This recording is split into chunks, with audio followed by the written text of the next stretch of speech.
Right now on Denver 7 News at 7 o'clock on Local 3, the partner of Aurora's former police chief is now facing an arrest warrant, accused of making false accusations of child abuse against a city council member.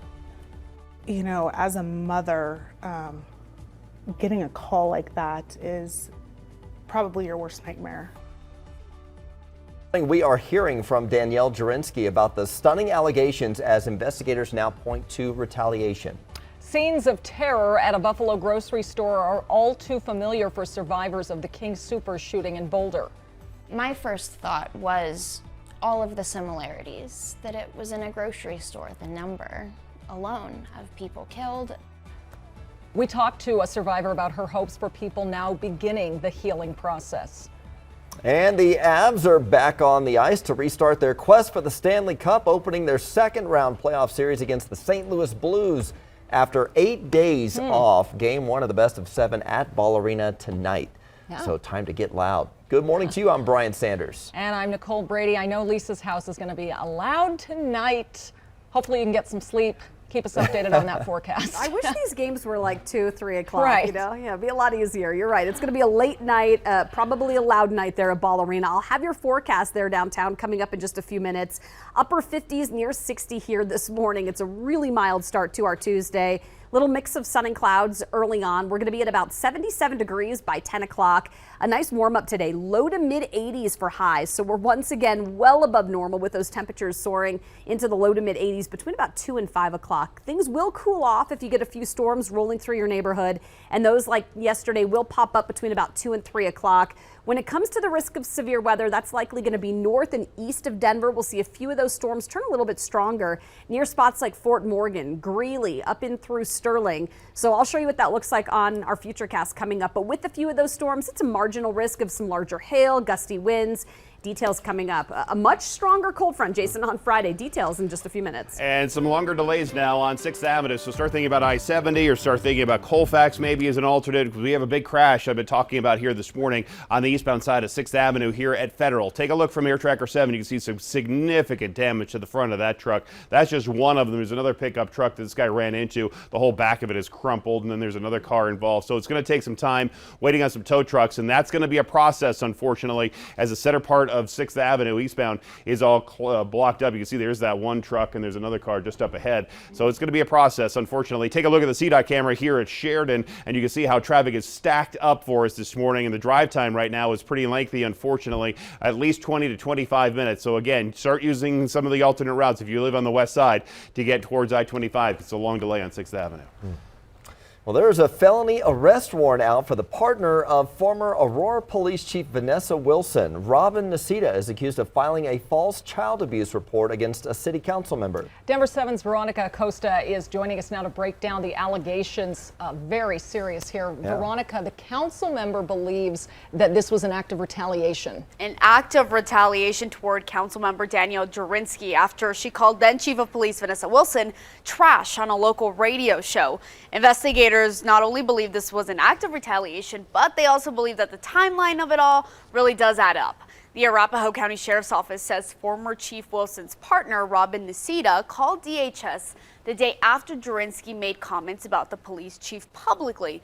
Investigators say in Nicita's complaint to social services, she told caseworkers the councilwoman sexually assaulted her toddler in front of coworkers. Human Services found these allegations to be completely false. At the time she made the allegations, Nicita was a social worker for Arapahoe County, though she's since then resigned. A felony arrest warrant has been issued for former Chief Wilson's partner, Nicita. During a press conference yesterday, Jurinsky said she's used to being attacked for being outspoken, but this was completely different. You know, the other attacks, every other attack that has come my way, I can handle on my feet. And I can fire back and I can fight back. You involve my child and it brings me to my knees. And it becomes a different kind of fight. And we've checked with the Arapahoe County Sheriff's Office. They say Nicita is not in custody just yet. Jurinsky's attorney says she'll file a notice of claim against social services as well as Nicita. That's the precursor to a lawsuit. In studio, I'm Veronica Acosta, Denver 7. All right, thank you, Veronica. Concealed carry is no longer allowed at Denver facilities or in Denver public parks. City Council adopted the ordinance last night. We did tell you how one councilwoman, Candy Tabaka, wanted to exempt parks with an amendment, but that was defeated. The full ban is expected to go into effect once signs are posted at public entrances. Well, the president and first lady are scheduled to arrive in Buffalo, New York sometime within the next half hour. They left Washington just a short time ago. This is video of them boarding Air Force One at Joint Base Andrews. The president will meet with the families of the victims who died in Saturday's supermarket shooting attack. ABC's M. Nguyen has the latest from Washington. President Joe Biden and First Lady Jill Biden spending their day in Buffalo, New York to pay their respects to the victims of this weekend's mass shooting, which authorities say was racially motivated. President Biden expected a call on Congress to take action on guns and keep weapons out of the hands of people with serious mental illnesses. I understand my choices. This as we learn more about the suspect, 18-year-old Peyton Gendron, who's being held without bail, charged with first-degree murder. ABC News obtaining a new 589-page document that suggests Gendron meticulously planned the attack at least 2 months before. The document also showing how Gendron allegedly describes Tops Supermarket as the first location of attack and lists 2 more possible locations. It appeared that his plans were to drive out of here and then continue driving down Jefferson Avenue, looking to shoot more black people. One of the survivors, 8-year-old London Thomas, spoke exclusively with our station WKBW. She was with her dad inside the store when shots rang out. Her mom was in another aisle. I was scared for my mom. I didn't know where she was. I thought she was gone. After hiding from the gunman in a cooler, London and her dad escaped, where they were reunited with London's mom. 20 minutes later, they gave me London, and that was the most longest wait I ever had in my life. The president and first lady will also meet with family members of the victims, law enforcement, first responders, and local leaders affected by the shooting. M. Nguyen, ABC News, Washington.